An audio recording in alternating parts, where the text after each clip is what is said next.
Hey everyone, welcome to the show. Great to be here. Imagine facing death not just once, but countless times. And each time finding a reason to fight, to endure, to somehow come back stronger. Yeah, it's almost unbelievable when you lay it all out. That's the incredible true story we're diving into today. Mm-hmm. This deep dive explores a really powerful biography, honestly, a testament to the strength of the human spirit against, well, unimaginable adversity. Absolutely. It's filled with moments of intense drama, profound resilience, and significant historical weight, too. Definitely. You really feel the sweep of history through his life. So if you're drawn to stories of courage, sheer determination, and, the will to survive against absolutely all odds, please do like and subscribe for more deep dives like this one. Yeah, we appreciate that. Today we're delving into American Patriot, the life and wars of Colonel Bud. And folks, the Amazon link is right there in the description. Right. This book gives such a profound look at a man who lived through these huge moments in American history. You name it, he was there. The Depression, World War II, Vietnam, and then everything after. We'll uncover some truly remarkable aspects of his journey, kind of hinting at the deeper meanings within his experiences. What does it really take not just to live, but to truly persevere? That's the core question, isn't it? So we'll be tracing Bud Day's life from his difficult childhood in Sioux City all the way to his distinguished military career. We'll focus on those crucible moments, the things that really forged his character and showed that extraordinary fortitude. We'll look at his early life, his time in the Marines, then the Air Force, obviously his harrowing time as a POW in Vietnam. Which is just staggering. And then his impactful post-military life, too. It didn't stop after he took off the uniform. Not at all. Our sources for this deep dive are excerpts from this biography, acknowledgments, the prologue, and multiple chapters covering his whole life. Our mission, really, is to understand what made Bud Day such a compelling figure. What were those foundational experiences that shaped this, well, extraordinary individual? Okay, let's unpack this, starting right at the beginning, those early days. Bud Day's childhood in Sioux City, Iowa. It sounds like it was more than just tough. It was a constant struggle, wasn't it? It really was. Born in this riverside suburb, which was kind of geographically separated from the main part of Sioux City by these unique loose hills. Right, and the river's there too. Yeah, the Missouri and the Big Sioux. But his early life was just steeped in poverty. His father, Ed Day, often couldn't find work. So unemployment was a constant issue. Chronic unemployment, yeah. Which meant the family faced evictions frequently, moving between these small, uninsulated frame houses with only the most basic amenities. It wasn't just hardship, it was this persistent insecurity. And his mother, Christine, she sounds like she carried a huge weight. She absolutely did, a homemaker, but she also had 4 kids from a previous marriage, and Ed, the father, expected them all to work to help out. Whoa. So her life was just relentless labor. The biography suggests she had a somewhat fatalistic outlook and stuck very closely to traditional roles, which wasn't uncommon then. Yeah, the opportunities were limited. Yeah. And there's that poignant story about his sister, Joyce. She had ambitions. Yeah, Joyce wanted to go to college, which was a real beacon of hope in that environment, Shows her drive. But her father disapproved. Ed Day actively discouraged it. Maybe societal norms, maybe he just thought it wasn't practical, we don't know for sure. But the tragedy is, she did achieve her educational goals, and then she died young. Oh, no. Yeah, another layer of hardship for Bud growing up makes you think about the dreams that got extinguished, right? And how that loss impacted him. Definitely. But amidst all that struggle, the book highlights this incredible resourcefulness. Yeah. Like the mothers using cereal box cardboard to patch shoes. That detail is so telling, isn't it? It just shows the depth of the poverty and the sheer ingenuity needed just to survive in Riverside. Making do with literally nothing. Exactly. It wasn't just mending clothes, it was maximizing every single resource. That likely instilled in Bud this profound pragmatism, understanding the value of resourcefulness, a trait that pops up again and again. And somehow, young Bud had this dream of becoming a doctor, which for a Riverside boy then must have seemed completely outrageous. Absolutely audacious. The book notes even just attending college was rare in that neighborhood. So to aim for a doctor, it reveals this significant inner drive, a refusal to be limited by his circumstances. He believed in something different. How did he even start thinking that way? Reading seems key. That was pivotal. A retired police officer nearby, he got loads of discarded books and magazines because he was injured, and he just told Bud, take whatever you want. Wow, what a gift. Huge. It unlocked this whole universe for him way beyond Riverside. Shows how access to information can just transform a life. He was also known as a tough kid, right? A scrapper, didn't back down even though he was small. Yeah, being from Riverside meant you might get targeted. There was a stigma. And his father's advice was direct. Stand up for yourself, no matter the size difference. A formative lesson. Totally. It gave him this lifelong refusal to be intimidated, a willingness to fight for himself.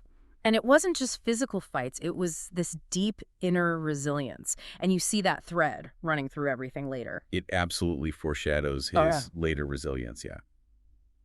Okay, let's move to his military beginnings. He joins the Marine Corps.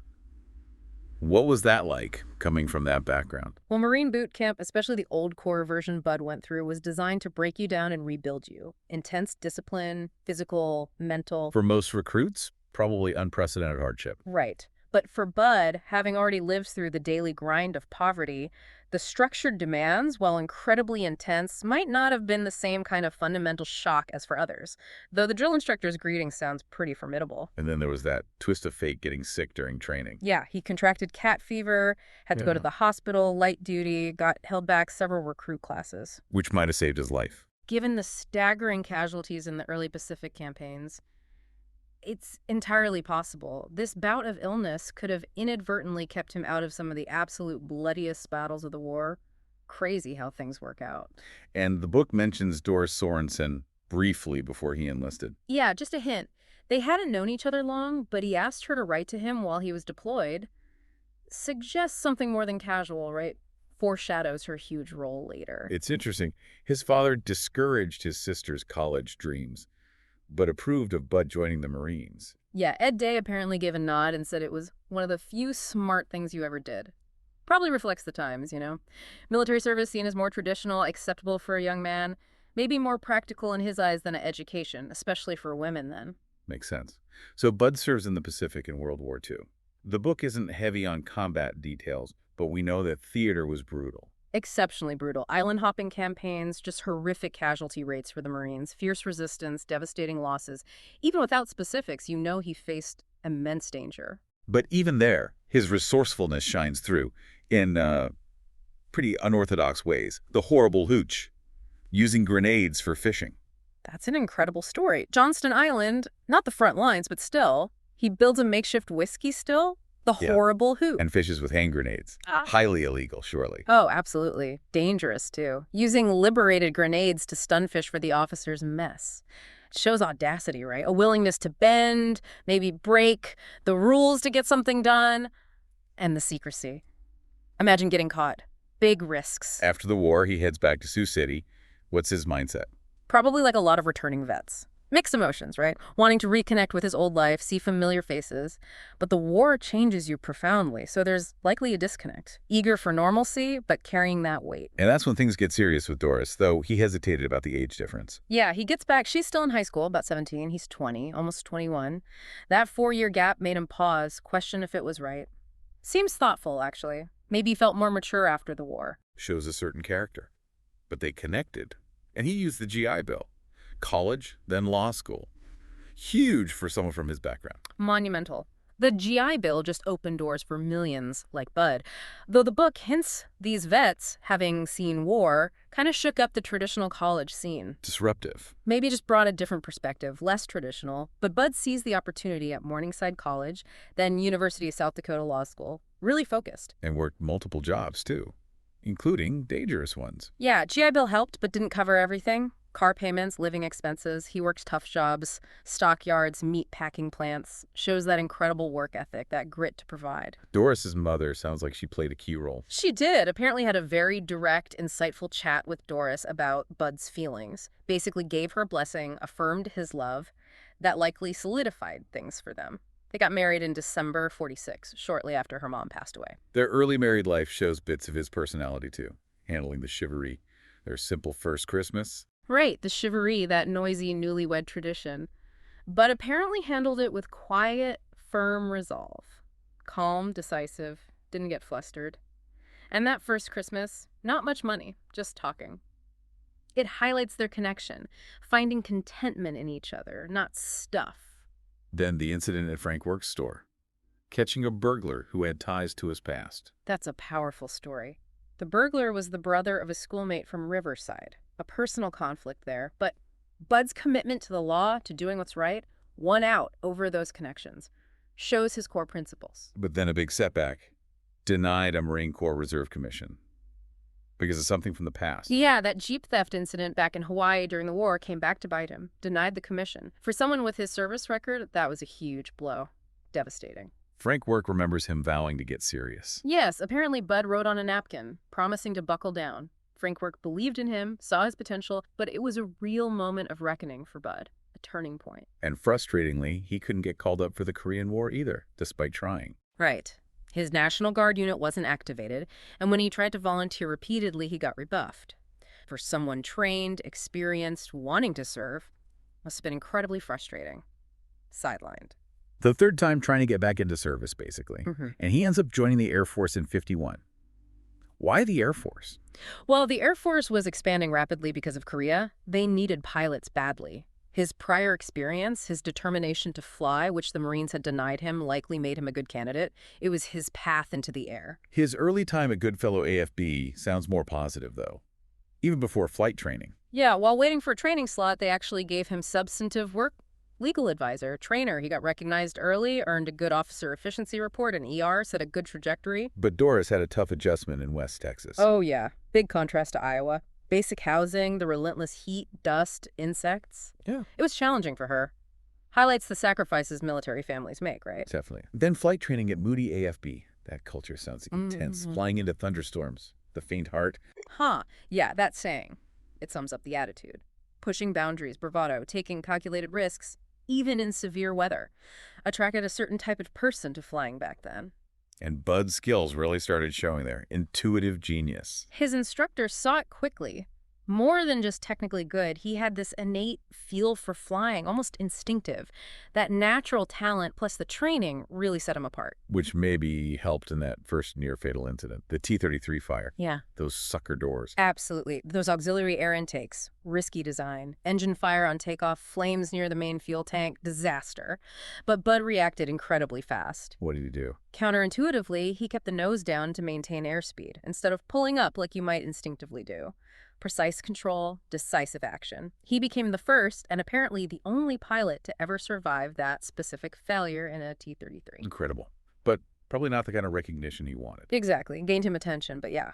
Then came Strategic Air Command, SAC, at Bergstrom AFB. Different vibe from training. Very different. SAC was known for being highly structured, rigid bureaucracy. Sometimes clashed with the more freewheeling attitudes of the experienced WWII and Korean War pilots. And those older guys could be a bit dismissive of younger pilots like Bud, a definite hierarchy. And then another near-death experience. In the F-84 this time. That plane had a bad rep. Notorious. Challenging, treacherous flying characteristics. Pilots even wrote songs about how unreliable it was. Just underscores the dangers early jet pilots faced constantly. Flying machines with known flaws. Followed by deployment to Japan. Shitoshi. Flying those F-84s near the Soviet border. High-stakes Cold War stuff. Extremely tense, perilous work. Flying armed jets along the border. Constant threat of Soviet bombers violating airspace. U.S. pilots had authority to engage. He was right on the front line. Any mission could escalate instantly. Meanwhile, Doris, back at Bergstrom, had that experience with the Officers' Wives Club. Yeah, found it a bit formal, maybe cliquey. Strict protocols. It wasn't entirely welcoming, apparently. Made her resolve that when they got to England later, she'd be more inclusive. Shows her own growth. And England did become a favorite posting for them. But still facing challenges. Financial responsibilities. Yeah, even in England, life wasn't simple. Bud was supporting his parents and Doris's father, whose business was failing. Big responsibility. And they decided to adopt. Yes, a huge, life-changing decision.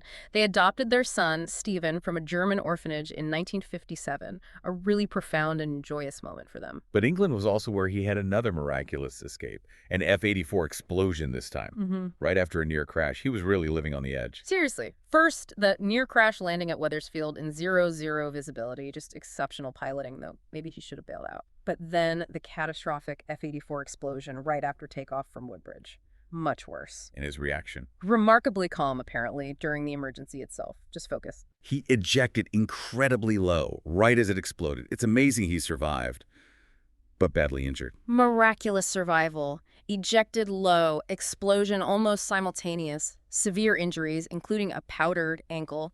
The surgeon told him flat out, "You'll never fly again." Devastating for a pilot. But Bud's response? Simple. Defiant. "Well, I'm going to try." Just speaks volumes about his will, right? Refusal to accept limits, that core determination. And Major McCarthy's comment that God was saving him for something special. That stuck with Bud. Deeply. Became a cornerstone of his belief system, gave him this sense of purpose, that his life had meaning beyond just survival, probably gave him immense strength later on. Interestingly, the Pentagon analysis of the crash noted both correct and incorrect pilot actions. Standard procedure, right. Analyze to learn, improve safety, highlights the complexity. Even in survival, there are always lessons. But despite the crash, the injuries, his ERs afterwards were exceptional, recommending early promotion. Incredible, isn't it? Shows his resilience, his dedication. His superiors still held him in incredibly high regard. But then, ROTC duty in St. Louis. That sounds like a career setback for a fighter pilot. Yeah, generally seen that way. Instructing college kids, not the cockpit. Right. A detour, potentially hindering advancement. Understandably disappointing for him. Felt grounded. So during that time, he and Doris start a real estate business. Yeah. Always planning ahead. Very practical. Recognized the risks of flying, wanted financial security for the family, started the Armed Forces Land Corporation, bought and renovated houses back in Sioux City, including his childhood home, planned to eventually retire there, maybe Bud practice law. Shows their foresight, strong roots. He also aced Armed Forces Staff College, graduated outstanding, even met Admiral John S. McCain Sr. there. Significant achievement, validated his leadership, strategic thinking, and yeah, that early connection with McCain Sr. is fascinating, given his later relationship with John McCain Jr. But then another non-flying job? Niagara Falls. Despite his record, it's baffling. Must have been deeply frustrating. Highly qualified pilot, needed pilots, gets an admin role, but his passion for flying was so strong. He kept flying anyway. Over 30 hours a month, test pilot instructor, accumulated almost 5,000 flying hours. Just wouldn't give it up. Again, stellar ratings, recommendations for early promotion, even in that role. And during this time, he kind of reconciles with his deceased father, gains a new perspective. Yeah. Seems as he matured, faced his own challenges. He gained a deeper appreciation for what his father went through. That posthumous understanding, respect, part of personal growth. Then Luke AFB in Phoenix, 1967. Yeah. Right before Vietnam. Doris wasn't keen on Arizona initially. Understandable, coming from green Iowa to the desert landscape. Just another adjustment military spouses make, right? Small detail, but relatable. So he arrives in Vietnam at the peak of his career. Senior major, expected promotion soon. Reputation for macho and intellect. And one of only 2 lawyer fighter pilots in the Air Force then. Yeah, he was quite a figure, highly respected, unique skill set. But his initial job there, scheduling. Seriously. Seems crazy, right? A senior major combat pilot stuck in a non-operational scheduling role. Huge underutilization, must have felt like a dead end. Fortunately, that changed. He gets picked to command Operation Commando Sabre, the Misties. Top secret stuff. Now that was more like it. Flying F-100Fs as forward air controllers FACs over North Vietnam, specifically Route Pac 1. Which was? The northernmost, most heavily defended area, bordering China. Intense anti-aircraft fire. Their FAC missions were incredibly dangerous, but vital. And their tactics. Hit my smoke. Sounds aggressive. Very unique and daring. Instead of just directing strikes to coordinates, they'd fly low, mark targets with their own smoke rockets, and then tell the fighters, "Hit my smoke." Allowed for more precision. Much more, especially on moving or hidden targets, often caused huge secondary explosions, confirming good hits. High risk, high reward. Bud was Misty 1, the first commander. What was his leadership like in that unit? He commanded with experience, bluntness, but also deep concern for his pilots. Earned immediate respect from the volunteers like Misty 2, Bill Douglas. They saw his skill, his courage, prioritized the mission and his men's safety, something he said he learned in the Marines. These missions sound terrifying. Flying into hot zones, no formal flight plans, relying on skill and nerve. The guy in the back seat, the pit.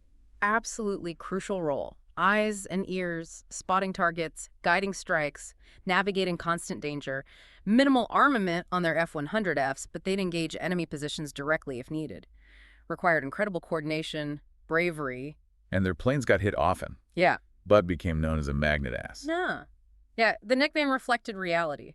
His plane seemed to attract more than its share of enemy fire, but his reaction, telling Doris, remember, that's the name of the game, just stoic acceptance of the extreme risk. He was also developing Air Force doctrine for these jet FACs while leading them. Right. His experience, the Misty tactics, they provided valuable lessons, shaped future Air Force operations, shows his forward-thinking commitment beyond just flying sorties. But then, tragically, his run ends. Shot down near Vinh Linh. What happened immediately? Ejected at high speed, got thrown against the canopy. Broken arm, dislocated knee, eye injury. Lands in a heavily bombed area. Immediate thought. Survival. Evasion. Race against the Gomers, as he called them, to get rescued. His initial treatment by militia sounds horrific. Paraded, mocked, crude medical care. Brutal. Dehumanizing. Paraded through villages. Ridicule. Then this French-speaking Vietnamese doctor gives him rudimentary, agonizing care for his broken arm. Just intense physical pain and psychological distress right off the bat. Then interrogation. He refused to talk. Immediately. Led to beatings, torture, like being hung upside down. Showed that inner fortitude right from the start. Sticking to the code of conduct despite being injured, captured. And he decided he had to escape, knowing the torture would only get worse. An incredibly courageous decision. Realized his condition, knew the torture would escalate, felt he couldn't withstand it indefinitely without potentially breaking. The risk of escape seemed preferable to that. A desperate gamble. The escape itself, crawling through rice paddies, extreme pain, constantly hiding, it's almost unimaginable. An absolute ordeal. Broken arm, dislocated knee, crawling for days.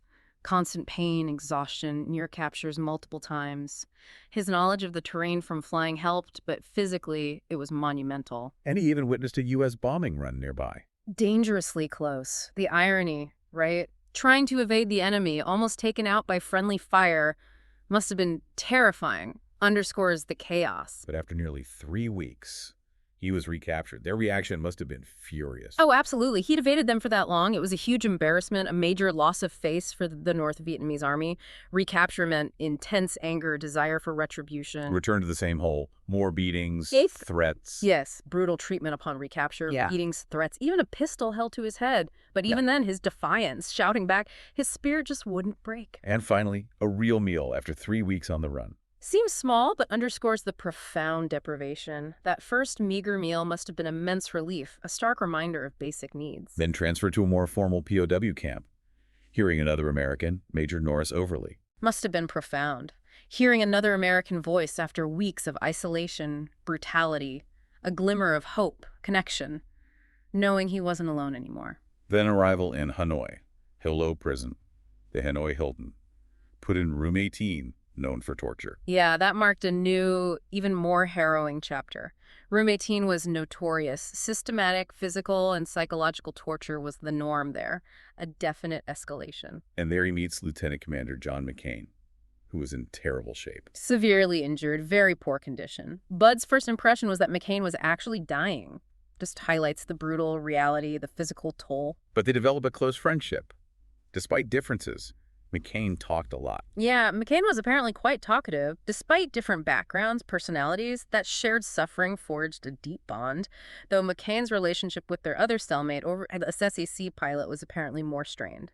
Different service cultures, maybe? Could be. What about the Tet Offensive back in Vietnam? Did that change things in the camps? Tet was a military disaster for the North Vietnamese, but a huge political victory in terms of shifting U.S. public opinion. Inside the camps, that likely contributed to a long-term reassessment by their captors, though immediate changes weren't always obvious. And news from home, via the camp's CBS system. Often bad news. Anti-war protests. Yeah. Hearing about protests, draft card burnings, negative statements from prominent Americans, it was deeply demoralizing, often infuriating for the POWs.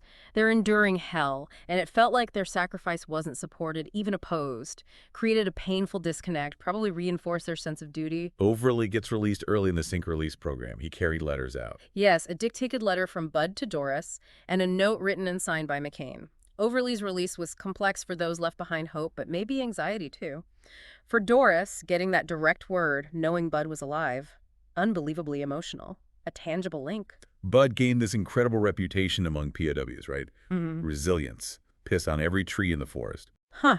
That description says it all, doesn't it? Just captures the immense respect they had for him, signifies his indomitable spirit, his refusal to be broken, his constant acts of defiance, big and small, a symbol of resistance. He even got promoted to lieutenant colonel while a POW.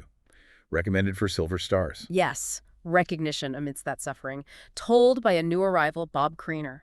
Just underscored his leadership, his character. Even in captivity, his contributions were seen. And Doris, back home, became this tireless advocate. Absolutely. Formed a local POW family group, became president, then Arizona coordinator for the National League of Families, relentlessly raised awareness, lobbied. Her strength was immense, mirroring his. Ross Perot got involved too, Yeah. providing support. Yes, Perot's involvement brought significant resources, high-level attention to the POW issue. His support was invaluable for the families. Bud endured particularly intense torture in '69 after an escape attempt by others, his creed. Return with honor. The retribution after that escape attempt hit Bud hard.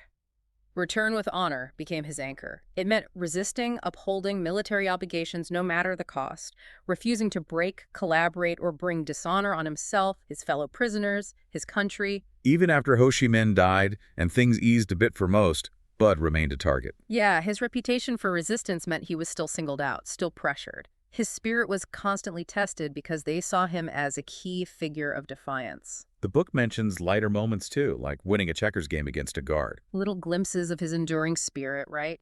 Finding moments of defiance, maybe even humor, asserting his humanity in that oppressive place.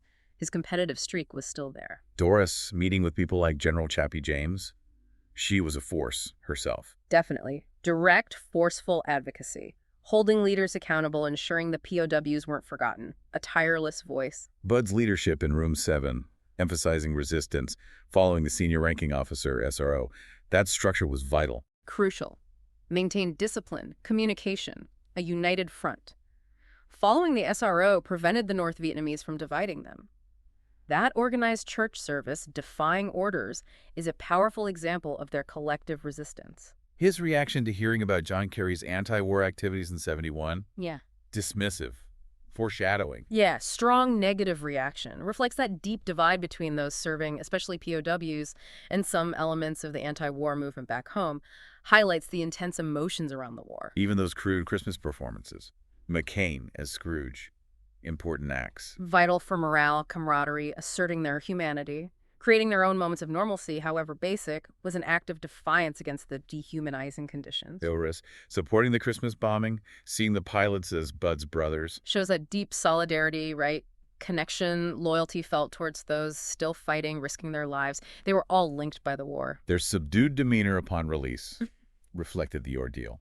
Absolutely. Not big celebrations, but quiet strength. They knew they'd survived, resisted, achieved a moral victory, but the scars were deep. The experience had profoundly changed them. And the returning POWs became this rallying point for America, but also that tension about the early releases. Yeah, their return was a needed moment of national unity, pride. But the circumstances around Overly and others in the Fink release created lasting unease, complex feelings for those who endured longer, added layers to their shared experience. Finally home.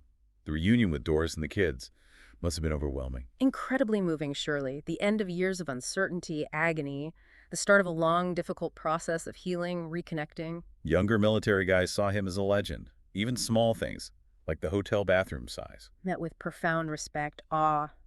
And yeah, those contrasts, a normal bathroom versus his tiny cell, became significant markers, reminders of the deprivation he'd endured, deep appreciation for simple things. Colonel Guarino recommended him for the Medal of Honor, recognizing his leadership, resistance.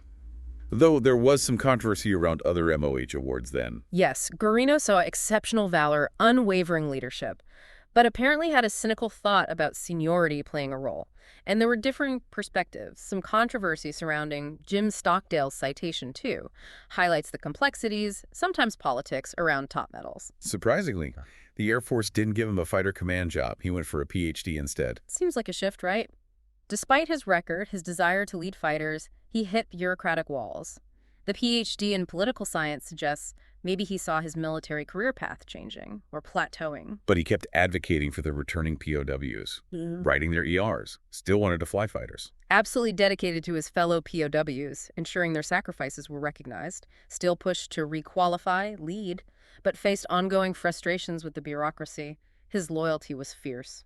He eventually realized his Air Force career had peaked, met the president of South Vietnam with McCain, requalified in the F-4 Phantom despite injuries, still protective of junior officers. Yeah, seems he accepted the plateau, that still served with distinction, requalifying in the F4 after everything. Testament to his skill. And intervening at the O Club shows that leadership instinct never left. But no promotion to general, partly due to politics around Admiral Stockdale. Another disappointment. Likely a significant one. Complex military promotions, political factors seemed to work against him. Must have been tough after all he'd given. He wasn't shy about giving feedback, was he? Telling the chief of staff about POW treatment and that annual, oh shit, party. Shows his character, right? Blunt feedback, even to the top. And the party. His unique way of coping, commemorating his shootdown, unyielding spirit. Strong anti-communist views, sometimes controversial remarks, became active politically in Florida. Yeah, his convictions, shaped by his experiences, became central post-military. He got heavily involved in politics, played a key role in making Florida's first congressional district a Republican stronghold. And that email about John Kerry in 2004. Yeah. Comparing him to Benedict Arnold shows the lingering divisions from Vietnam. Deeply felt opinions about Kerry's wartime activism, expressing them so publicly, so strongly, underscores the lasting impact of the war, the intense emotions veterans held. He then dedicated himself to fighting for retiree medical benefits.